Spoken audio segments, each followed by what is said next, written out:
வங்கக்கடலில் நிலவும் கீழ்மட்ட சுழற்சி காரணமாக சென்னையில் இன்று ஈரப்பதத்துடன் கூடிய பரவலான மேகமூட்டம் ஏற்பட்டு பகல் நேர வெப்பநிலை குறைந்துள்ளதாக சென்னை வானிலை மையம் விளக்கம் அளித்துள்ளது.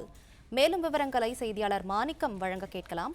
மாணிக்கம், வணக்கம். சென்னையில் இன்று மேகமூட்டமான வானிலை நிலவி வரும் நிலையில் வானிலை மையம் தரப்பிலிருந்து என்ன தெரிவிக்கப்பட்டிருக்கிறது? விவரங்களை சொல்லுங்க. சென்னையில் இன்று பெரும்பாலான பகுதிகளில் மேகமூட்டமான வானிலை நிலவி வரும் நிலையில் இதற்கான காரணம் குறித்து வானிலை மையம் தரப்பில் தெரிவிக்கப்பட்டிருக்கிறது.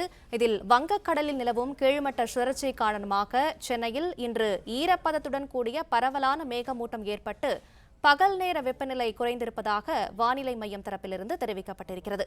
மேலும் சென்னையில் லேசான மழைக்கும் வாய்ப்பு இருப்பதாகவும் தெரிவிக்கப்பட்டிருக்கிறது. கூடுதல் விவரங்களை செய்தியாளர் மாணிக்கம் தொடர்ந்து வழங்க கேட்கலாம். மாணிக்கம், விவரங்களை சொல்லுங்க. தமிழ்நாட்டில் மழைக்கான வாய்ப்புகள் தொடர்ந்து நீடிப்பதாக வானிலை ஆய்வு மையத்துடைய முன்னறிவிப்பில் தெரிவிக்கப்பட்டிருக்கிறது. அதிலும் சென்னையில் கடந்த 2 நாட்களாக கடும் வெயிலுடைய தாக்கம் நிலை வந்த சூழல்ல தற்பொழுது மழைக்கான வாய்ப்புகள் நீடிப்பதாக வானிலை ஆய்வு மையத்துடைய முன்னறிவிப்புல தெரிவிக்கப்பட்டிருக்கிறது. சென்னையில் நேற்று மற்றும் நேற்று முன்தினம் ஆகிய 2 தினங்களும் வெப்ப அலை வீசியது. அதிகபட்ச வெப்பநிலை 40 தாண்டி இருந்தது. அதுவும் குறிப்பாக நேற்று முன்தினம் 41.6 டிகிரி செல்சியஸ் என்ற அளவில் சென்னையில் வெப்பத்தினுடைய தாக்கம் இருந்தது. அதே போன்று நேற்று தினம் 40.8 என்ற டிகிரி செல்சியஸ்ல வெப்பத்தினுடைய தாக்கம் இருந்தது. இந்த சூழலில் தற்போது வங்கக்கடலிலிருந்து ஈரப்பதத்துடன் இருக்கக்கூடிய காற்றின் காரணமாக மழைக்கான வாய்ப்புகள் இருப்பதாக வானிலை ஆய்வு மையம் தகவல் வெளியிட்டிருக்கிறாங்க. அதிலும் குறிப்பாக இன்று ஓரிரு இடங்களில் மழைக்கான வாய்ப்புகள் லேசான முதல் மிதமான வாய்ப்பு இருப்பதாகவும், அதே நேரத்தில் காலையிலிருந்து மிதமான நல்ல இதமான ஒரு வானிலை சென்னையில் நிலவுகிறது. அதற்கு காரணங்களையும் வானிலை ஆய்வு வெளியிட்டிருக்கிறாங்க. இன்று சென்னையினுடைய பகுதியில் நிலவக்கூடிய மேகமூட்டம் அதோட காரணம் என்பது சராசரி கடல் மட்டத்திலிருந்து சுமார் 3 கிலோமீட்டர் உயரத்துல மத்திய வங்கக்கடல் பகுதியில் நிலவக்கூடிய கீழ்மட்ட சுழற்சி மற்றும் கடலோர ஆந்திர பிரதேசம் வழியாக நிலக்கூடிய ஒரு ட்ரப் என சொல்லக்கூடிய அதனுடைய காரணங்களாலையும், அதே நேரத்தில் காற்றுடைய வேகம் சற்று அதிகரித்திருப்பதும், அதுவும் குறிப்பாக காலை 8 மணி முதலிருந்து 10 மணி வரையிலான இடையே காற்றுடைய வேகம் என்பது மணிக்கு 30 கிலோமீட்டர் வேகத்துல வலுவான கடலோர காற்று வீசியதன் காரணமாகத்தான் நமக்கு இந்த இதமான ஒரு வானிலை நிலவுகிறதாக வானிலை ஆய்வு தெரிவித்திருக்கிறாங்க. மேலும் அதிகரிக்கக்கூடிய ஈரப்பத நுழைவு, வலுவான கீழ்மட்ட காற்றுடைய சேர்க்கை, தொடர்ச்சியான கடலோர காற்றோட்டம் ஆகியவற்றுடைய ஒட்டுமொத்த விளைவாகத்தான் சென்னை மற்றும் அதன் சுற்றுவட்டார பகுதிகளில் பரவலான கீழ்மட்ட அளவுல ஒரு மேகக்கூட்டங்கள் உருவாகி இருப்பதாக தெரிவிக்கப்பட்டிருக்கிறது.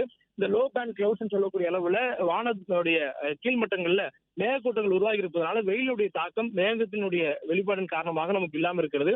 இதனால் வானம் பெரும்பாலும் சென்னையில மேகமூட்டத்தோடு காணப்படும் எனவும், காற்றினுடைய ஈரப்பத அளவும் அதிகரித்திருப்பதனாலும், அதே பகல் பின்னாடி வெப்பமும் குறைஞ்சிருப்பதனால ஒரு இதமான ஒரு குளிர்ச்சியான சூழல் சென்னையில் நிலவுவதாக வானிலை ஆய்வு தெரிவித்திருக்கிறாங்க. மேலும் சென்னையினுடைய கடலோர பகுதிகளில் இன்று காலையில் சூறாவளி போன்ற காற்று வீசியதை நம்ம பார்த்திருந்தோம். அதுவும் இந்த கிழக்கு திசையிலிருந்து வங்கக்கடலிருந்து தமிழகத்துக்கு சென்னைக்கு வரக்கூடிய அந்த காற்றுடைய வேகம் அதிகரித்ததுதான் என்பதை வானிலை ஆய்வு குறிப்பிட்டிருக்கிறாங்க. அதிலும் நமக்கு கடந்த 2-4 நாட்களாக கிழக்கு திசையிலிருந்து வங்கக்கடலிருந்து காற்று வராத நிலை இருந்தது. அதே நேரத்துல நமக்கு காற்றுடைய திசை என்பது மாறுபட்டு வடமேற்கு திசையில ஆந்திரா பகுதிகளில் இருந்து தமிழ்நாட்டுக்குள்ளாக வந்திருந்தது. அதுவும் சென்னை உள்ளிட்ட மாவட்டங்களை ஒட்டி வந்திருந்தது. இதனால் வடகடலோர மாவட்டங்களில் வெயிலுடைய தாக்கம் அதிகரித்திருந்தது. இதற்கு காரணம் அந்த காற்றுடைய போக்கு மட்டும் இல்லாம காற்று வரக்கூடிய பகுதியிலான ஆந்திராவிலிருந்து வரக்கூடிய இந்த காற்று வெப்ப காற்றாக வந்தது. அதே நேரத்துல சென்னையிலும் 40 டிகிரி என்ற அளவுல வெப்பம் இருந்தது. ஒருமொத்தமாக சேரக்கூடிய நேரத்தில் நமக்கு உணர்வு வெப்பம் என்பது அதிகரித்திருப்பதனால நேற்று மற்றும் நேற்று முன்தினம் அதிக அளவு வெப்பம் நம்ம உணர்ந்திருந்தோம். ஆனால் இன்று நமக்கு கடல் காற்று காலையிலேயே வர தொடங்கி இருக்கிறது. அதுவும் அதிவேகமாக வர தொடங்கி இருக்கிறது. இதனால் நமக்கு அதிக அளவுல மேகக்கூட்டங்கள் உருவாகி இருக்கிறது. மேகக்கூட்டங்கள் உருவானதுனால வெயிலுடைய தாக்கம் குறைஞ்சிருக்கிறது. காற்றுடைய ஈரப்பதம் அதிகரித்திருக்கிறது. காற்றின் ஈரப்பதம் அதிகரித்து வெயிலுடைய தாக்கம் குறைஞ்சதுனால, அதே நேரத்தில் காற்றும் வலுவாக வீசுவதனால நமக்கு இதமான ஒரு குளிர்ச்சியான ஒரு சூழல் சென்னைக்கு நிலவுவதாக வானிலை ஆய்வு குறிப்பிட்டிருக்கிறாங்க. விவரங்களுக்கு நன்றி மாணிக்கம். பிளே ஸ்டோர் மற்றும் ஆப் ஸ்டோரில் இருந்து பாலிமர் செயலியை QR கோடு மூலம் பதிவிறக்கம் செய்யுங்கள். செய்திகளை உடனுக்குடன் பெறுங்கள்.